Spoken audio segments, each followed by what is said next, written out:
what's unique is what the print world has been able to deliver in terms of an understanding of content creation and real-time and cultural relevance. And I'm going to talk a little bit about that today. I know I'm supposed to talk a little bit about mobility, but really what I'm going to do is I'm going to talk about mobility through the eyes of a business philosophy that I think is kind of sweeping organizations, and that's hackonomy. I'll explain a little bit about what that is.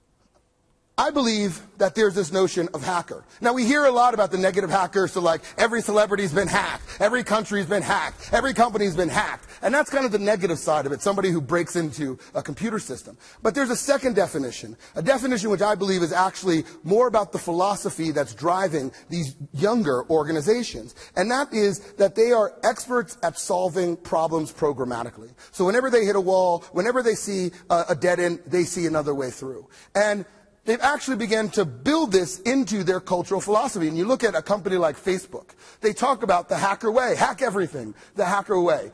And in reality, I believe we're entering into a time which is probably a hackonomy, where we have to begin to create value by breaking things. We have to break our process, we have to break our mindset, we have to break our culture in order to unlock greater value than we have ever been able to unlock before.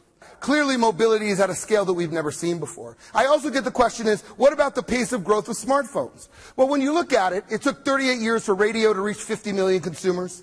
It took 13 years, 4 years for the computer, and only 2 years just for the iPhone. And arguably, iOS will be the third most important OS. And it'll probably go Android, then Microsoft, and then iOS. There are more Android devices turned on every single day than babies being born. So the rate of growth is something that we've never seen before. We might become one of the world's largest technology companies. And what makes me scared every single day is that we don't look like the world's largest technology company. We don't look like Cisco. We don't think like Facebook. We don't operate with the speed of Twitter. We don't move like Dropbox. So as I think about what we have to do in order to prepare ourselves for the now as well as the future, we have to think really strongly about what it is about our organizations, our people, and our culture that we need to change in order to make sure that we spend more than just 1% on mobile as an industry. So anyway, what I would argue is that Alan Kay said that the best way to predict the future is to invent it, and I would argue the best way to predict the future is to hack it.